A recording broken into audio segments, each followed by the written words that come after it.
Down to San Diego and providing such a nice meal. Kim, thank you for the meal before we started this evening. And it's truly an honor to be amongst people that want to hear about whole food nutrition.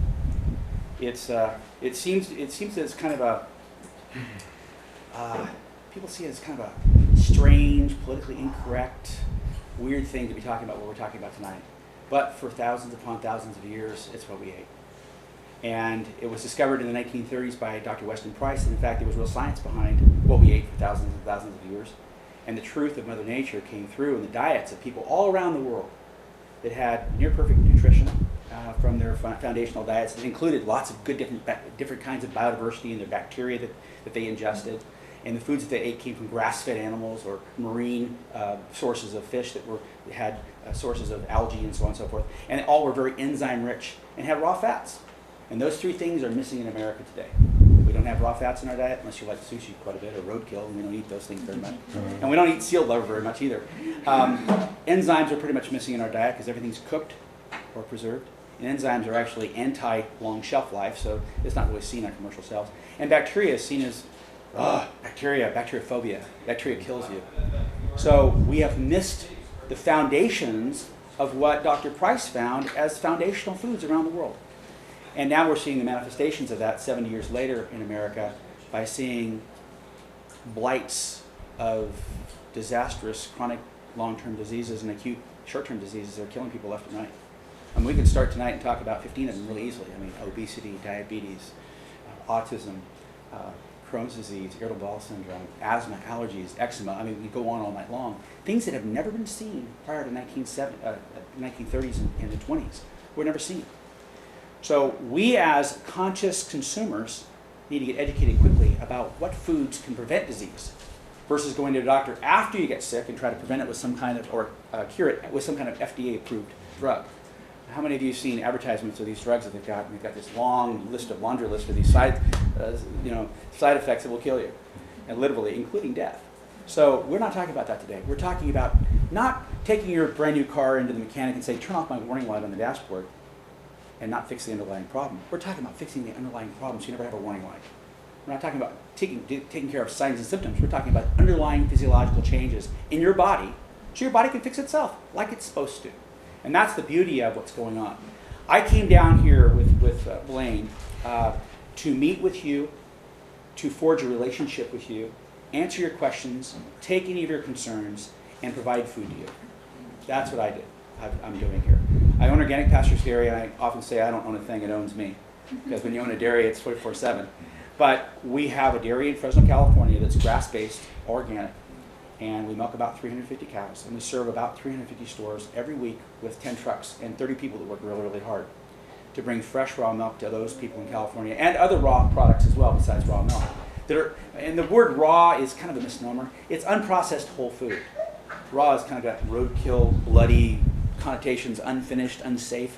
It's not raw. It's pure. It's whole. It's untouched by man.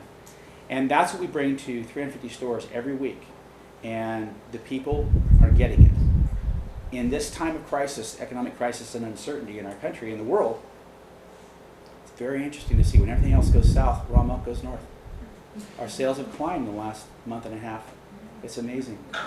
Now we routinely do see a climb of product in the fall, but other places that see a climb in the product in the fall are falling right now because of people who are tightening their belts and having issues with concern about economics. But when it comes to health, and people losing everything and realizing the only thing I really have is my health, when you really think about it, a case of cancer is pretty darn expensive when it thinks about you're going to pay with your life.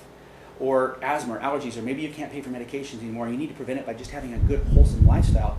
People start doing work on the internet and say, what can I do about this? And they get it, and they listen to people they didn't listen to before. Because there's a lot of denial going on about what, in fact, you can do personally, responsibly in your life to prevent things from happening as far as the disease process is concerned. And I've been asked to speak all over, literally, the world. I've spoken in Melbourne, Australia. I've spoken in 4 places up in Canada this last year. I've spoken at Rutgers University. I've spoken as an expert at Stanford University in front of 100 medical students and their professors. And the message is, guys, the doctors don't have a full tool chest. The doctors have about 10% of the tools they need to prevent disease. The rest of it is all curative, using FDA-approved drugs. and they don't work very well, and they have all these sequelae and issues that come out of using them. What about prevention? And prevention falls right in the lap of Weston Price Foundation and Organic Farmers, because it's about nutrition. It's about the foods you find at a farmer's market, the foods you don't find at the regular supermarket. As you look at the ingredient list, it's got 15, 16, 25, 100 things on it. It's always got nitrates or some weird thing you can't pronounce or some preservative. Those are anti-probiotic. Those are anti-bacteriosapien, which all of us are. Tonight, I could have about 16 different versions of a speech I've made. And what I'm going to do is I'm going to do kind of a hybrid of what I think you might want to hear to understand more fully what raw milk is all about and how it can fit into your life. And how you could join the Buyers Club that's being formed here, and it's been formed, they've already got their first delivery, and get these prices dropped way down to the prices we deliver to the stores for. So you can make it more cost effective and completely cut through the food chain and have that relationship directly with me and not with the store. And so we can actually communicate directly and have our trucks come here directly every week and drop off product, and you can actually have a relationship with people here, Steve and Kim. Yes? Do you have a license for that? A license for what? No. Distributing raw milk? No. We actually have a grade A permit from the state of California, are fully licensed to sell raw milk. And we can sell it to anybody we want to. We're inspected very intensively, and we'll talk about that. But the bottom line is we can sell in California raw milk legally. But if you deliver it to us and we're holding it in our freezer or something, it's okay? Absolutely. You can do whatever you want with it. You can take that milk and you can do whatever you want with it. You can make cheese out of it, you can drink it. I had some colostrum waiting at a co-op. And since I was a day late to pick it up, they said legally we can't sell it. Which co-op? People's Fruit. Ocean Beach. I don't know. That's not. That product's good for. You're day late, legally we can't give this colostrum to you. I have I need to talk to those people because that's not the way it goes. That product should be available for you for 10 days there on the shelf. And then the next week we'll provide new product. But anyway, long story short, we're going to discuss tonight questions you may have about raw milk, about its safety, about what it does to your physiology, why humans and raw milk get along so well, and the whole political paradigm of why it's politically incorrect but nutritionally perfect, or nearly so, and answer your questions. So you can feel really comfortable leaving here why this makes so much sense for you when everybody else may be saying, you're crazy. Now, you know, if you breastfed your baby, which you probably did, raw milk is breast milk. It's not pasteurized.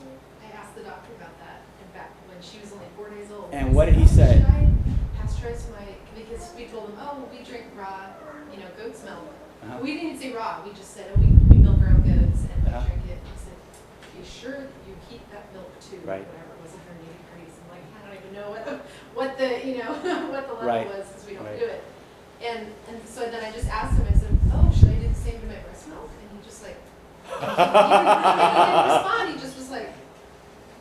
That you just touched the nerve of where he wasn't trained in medical school. Yeah. It's like, oh, I didn't get that one in medical school. Breast milk is raw milk. That's where it all begins. If we can start foundationally, my life started as pre-med. I never got to be a doctor, but I was a paramedic for 16 years, ran about 15,000 paramedic calls. And I watched every walk of life to try to do everything to one another and to themselves for a long time, on a helicopter, on a rescue team, and as an EMS paramedic. And I've delivered 26 babies, and my wife's a labor and delivery nurse, worked for 18 years as a labor and delivery nurse, BSRN. So we're very well associated with the medical field in the Western concept of medicine. For the last 10 years, I've been deeply immersed in more of the preventative medicine side of things. So I've had the opportunity in my life to see and experience the disasters of Western medicine and how they culminate in all kinds of early death and problems with manifestations of signs and symptoms of the use of drugs and how they can be improperly used and how they can be properly used as well. If you're going to be hit by a truck in the United States and go to a trauma center, you're in good hands. You got good drugs, good surgeons, and your odds of living are best anywhere in the world. That's trauma. That's breaking your bones and screwing up your blood system. But when it comes to disease processes, we are a disaster in this country in terms of trying to prevent that process from occurring. There are many other countries in the world that do a much better job of preventing it through other means. What I've been blessed to be able to do for the second half of my life, after retiring and being a paramedic, is to actually be exposed to 40,000 consumers in California that drink raw milk and tell me their stories about what raw milk and whole food nutrition does for them, and then be able to do the research and connect the dots with people like Sally Fallon and other doctors and so on. So Dr. Murphy, who's here tonight, where's Dr. Murphy? Yes, look right past you. And understand the physiology of why whole foods prevent disease. And connect the dots and say, wow, this is really great.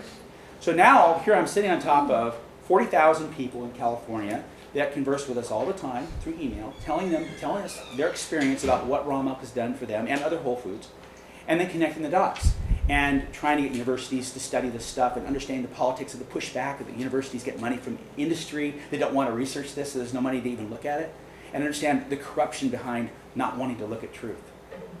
So with that, I'd like to kind of walk into the evening a little bit and give you some bases that kind of correlate where raw milk is and how it can correlate in your life.